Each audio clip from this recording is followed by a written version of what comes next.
a quiénes le está sirviendo. Uno no mide más que cuánto te pagan. Eso es lo que nos ha llevado a perder el sentido de la prosperidad, porque todo lo medimos con dinero. Y por eso el apóstol San Pablo, para orientar a los cristianos que realizan un trabajo cada día, les dice un consejo maravilloso. En la carta a los Efesios, en el capítulo 4, versículo 28. Efesios 4, 28. Dice así: el que robaba, que ya no robe, sino que trabaje con sus manos, haciendo algo útil para que pueda hacer partícipe al que se encuentra necesitado. Palabra de Dios. La primera parte es una orden fuerte para todos los cristianos: no robe. Bastante ayuda el que no estorba. Bastante ayuda. No es el camino para enriquecerse, el dinero ilícito, el dinero fácil, o el dinero que no nos corresponde. Eso lo único que hace es ponernos en una situación irreal. ¿Cuántos países tienen a veces una prosperidad, un boom económico con dinero de lavado de dólares o de narcotráfico? Y después, cuando eso se acaba, dejan a esos lugares o a esos pueblos en una situación tan difícil. Yo he trabajado en países como Colombia, en lugares como Guadalajara, México, en otros lugares donde se pudo ver cómo un dinero que era ilícito hizo prosperar. De repente se acabó esa fuente y todo el mundo quedó peor que antes. Cuando tú robas o adquieres un dinero fácil, tú te compras cosas o te pones en un nivel que no es el real de tu vida, y cuando eso pasa, después te angustias porque no estás en ese nivel, y entonces quieres volver a robar y quieres volver a buscar para mantenerte en ese nivel. Te engañas. Una mujer en un país me hizo esta pregunta: hermano Salvador, ¿qué hago? Mi esposo está en negocios ilícitos y nos está dando más dinero. Mis hijos están felices porque ahora pueden comprar más cosas, pueden viajar, y él a mí me quiere comprar joyas, me quiere comprar ropa, y yo no sé, me da miedo. ¿Qué hago? Le dije: mira, número uno, mantén tu mente en lo que es lo normal, en lo que es tu estatus normal. Número dos, prepárate a ser viuda, porque la gente que está metida en negocios ilícitos, o van a eliminarlo porque hay otro que quiere ese negocio, hay otro que quiere estar ahí, o simplemente va a sufrir las consecuencias de lo que es una investigación, y puede ir a la cárcel y te va a tocar sola. Ayúdale a tus hijos a que no se pongan en un estándar de vida que no es el normal de ustedes. No gastes más. ¿Cómo cuesta convencer a las personas que no es robando, que no es buscando dinero fácil como se va a prosperar? ¿Por qué? Al buscar ese dinero, lo único que hace es sacarte de tu realidad, y te elevas a un nivel en el que no vas a poder mantenerte de la manera normal.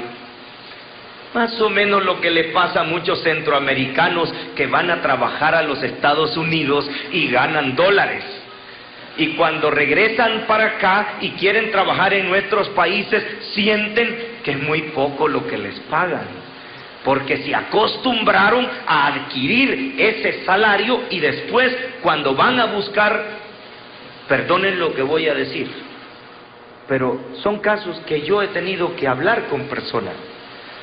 Le decía a una joven: pero ¿por qué te dedicas tú a este trabajo? Ella era una profesional del sexo, una prostituta.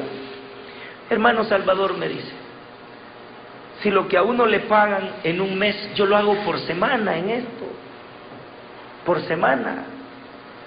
Y a veces me encuentro un señor ahí que tiene mucho dinero y toma más de la cuenta, hago más todavía porque le saco dinero.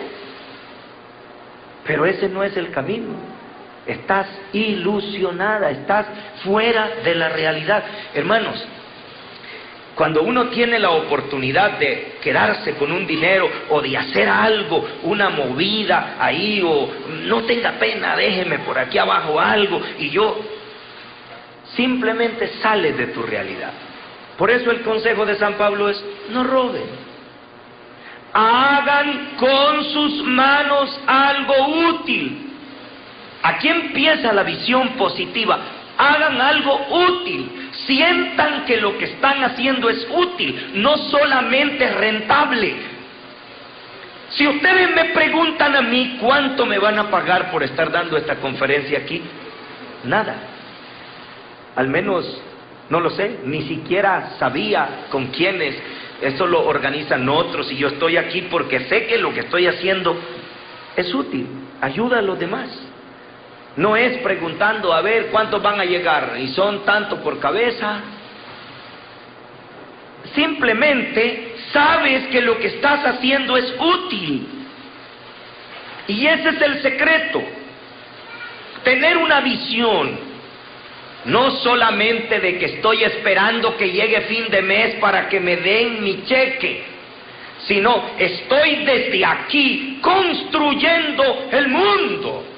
Fue la primera visión del trabajo. Yo no sé de dónde sacaron eso de que el trabajo lo hizo Dios como castigo. Lo sacaron del negrito del batey. Pero la Biblia no dice eso. Si ustedes recuerdan, cuando Dios creó al hombre, Génesis capítulo 2, cuando el hombre pecó es Génesis capítulo 3, o sea, antes de que Adán pecara, antes del pecado del hombre, en el Génesis capítulo 2, versículos 8 y 15, dice lo siguiente. El libro del Génesis es el primer libro de la Biblia donde Dios le habla al hombre para decirle desde el comienzo. Esto es capítulo 2. O sea, esto es empezando. Lo primero que Dios le dice al hombre, y cuando le habla del trabajo, dice lo siguiente: luego plantó Yahvé Dios un jardín en Edén, al oriente, donde colocó al hombre que había formado. Versículo 15. Tomó pues Yahvé Dios al hombre y le dejó en el jardín del Edén para que lo cuidara y lo cultivara. Palabra de Dios. Dios plantó el jardín. Dios se presenta como un Dios obrero, como un Dios trabajador, como un Dios agricultor. Él plantando el jardín, Dios creando y colocando al hombre en el jardín. ¿Para qué dice? ¿Para qué dice que lo colocó? Para que lo cuidara y para que lo cultivara. El trabajo que hacemos cultiva. Un país progresa cuando hay gente que hace bien su trabajo. Una empresa cualquiera es del tamaño de sus trabajadores. Una familia prospera cuando la gente hace bien lo que tiene que hacer. Un país es pobre y un país es subdesarrollado cuando su gente no trabaja. Quizás sea un círculo vicioso, pero una generación tiene que romperlo, Una generación debe romper ese círculo vicioso. No fuimos educados así, y nuestros hijos tampoco. Y cada vez van las nuevas generaciones. Nosotros admiramos desde nuestros países en vías de desarrollo a países desarrollados. Para poner un ejemplo, Japón. En Japón se trabaja mucho y es uno de los países donde hay más ingreso per cápita, o sea, más dinero por año por persona que se gana. Y es un país donde cada 100 años tienen que reconstruirlo. porque cada 100 años Japón tiene un terremoto que destruye casi todo lo que han edificado y vuelven otra vez a levantar el Japón.